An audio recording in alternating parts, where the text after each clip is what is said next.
this is a new record, this is about the future now with Feeder. We can't go back, can't bring, you know, him back, or, you know, we can't go back so musically, so we just want to move forward, and I think that's where, you know, that's where we're at, you know, at this moment in time.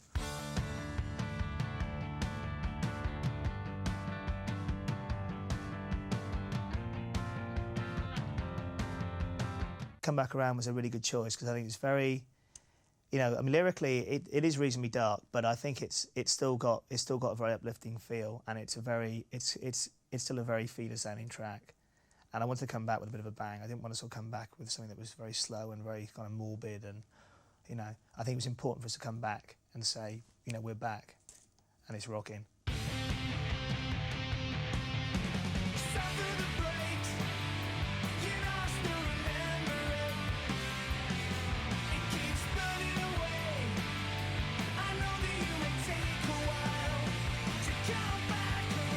People can say that song's about Jon. I'm not even going to like comment on it really. But it's, you know, I think it's about kind of bringing something back that you're missing, something which you've lost. That can be a loved one, that can be a girlfriend, it could be, you know, a friend or whatever.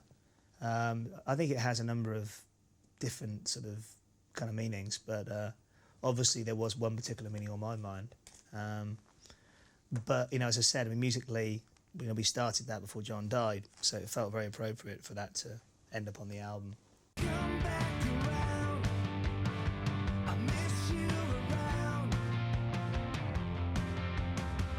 We felt as though we wanted to do something a little bit different on this first video back, and not like a tribute to Jon, but we wanted to have something which might be some indication towards that. And so the idea we had, which we thought Jon would highly approve of, was to have four you know, beautiful girls like playing drums, which I know he would have approved of. I know that it may take a while. I know that it may take a while to come back around.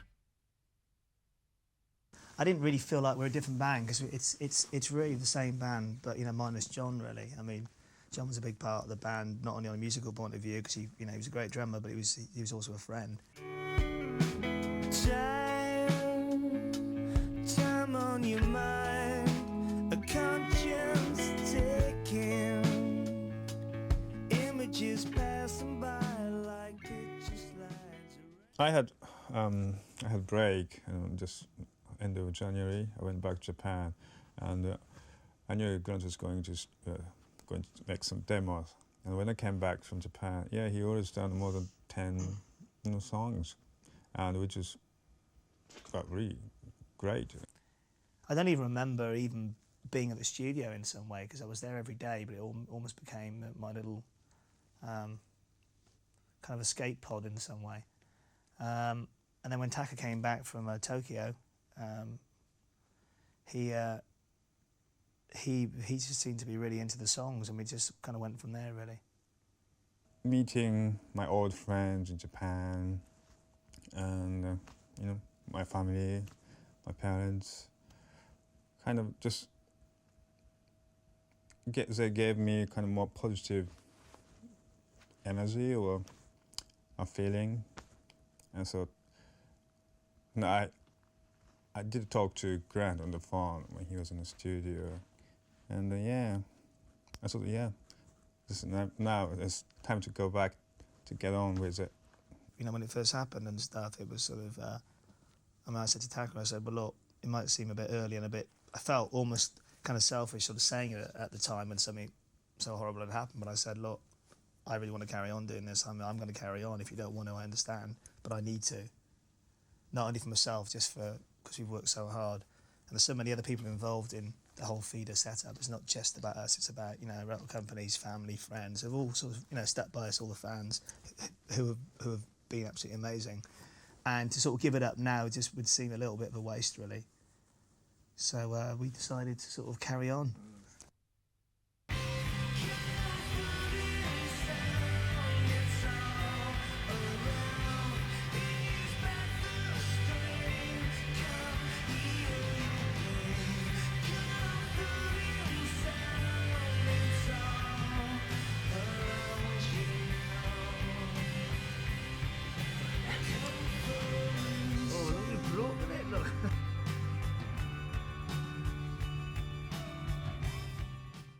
Well, Comfort and Sound came along quite early on. It was on the batch that I put down in the first 10 or 12 when Taka said he was away, and it was a song that needed. It was one of those tracks. The title came almost first, yeah, and it was a really good title. And I thought that's a great album title, and I just sort of wrote it down. I hadn't finished all the lyrics. I had the chorus lyrics. I just sort of came back to it, and it's just one of those titles. I just thought it was so appropriate.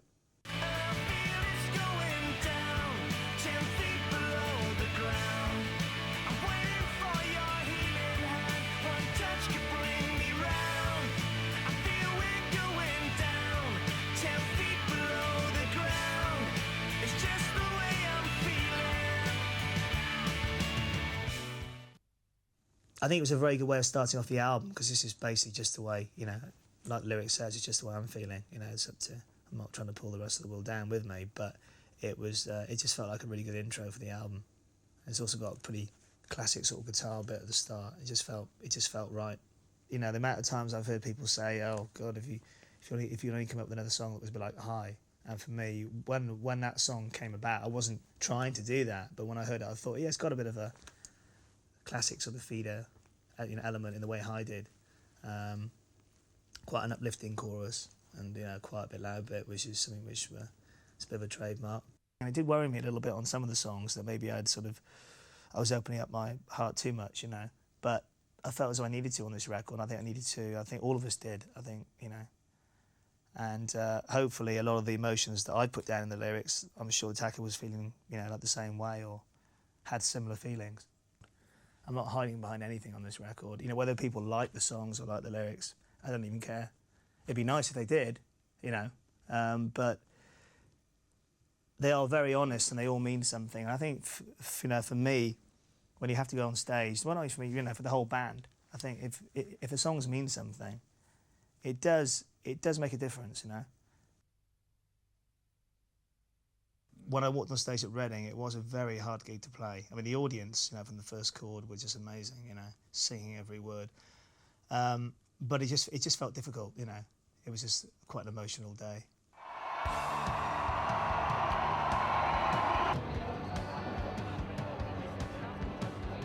It was quite a big show to come back to, but we felt, as a band, it was the best thing that we could do. Yeah, this is kind of new start, new beginning. Yeah. Oh, we can't just, you know, stop thinking about past all the time. You have to move on. Of course, you know, I really miss Jon, but this is life. We have to move on. I'm sure he's watching us.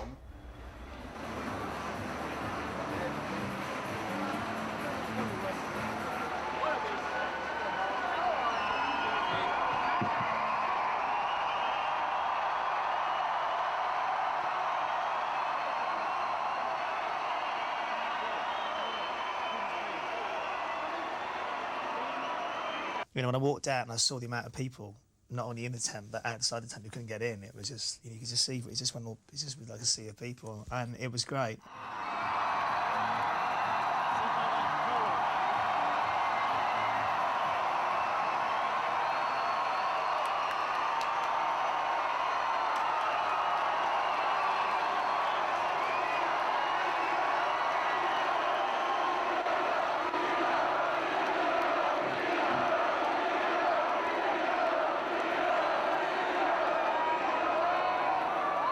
This is Godzilla.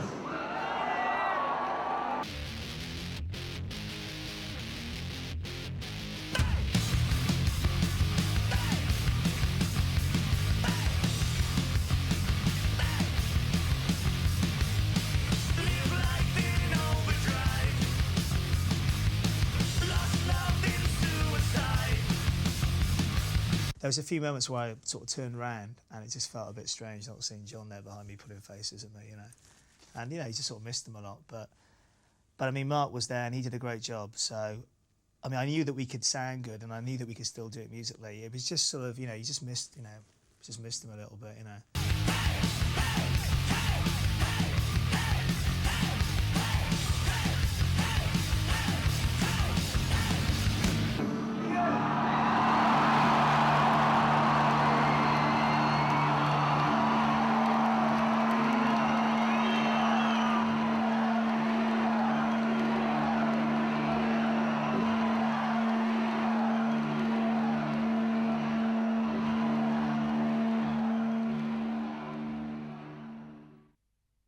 I just hope that people realise that Feeder, this is about Feeder, this is about a new record, this is about the future now, it's not about the past.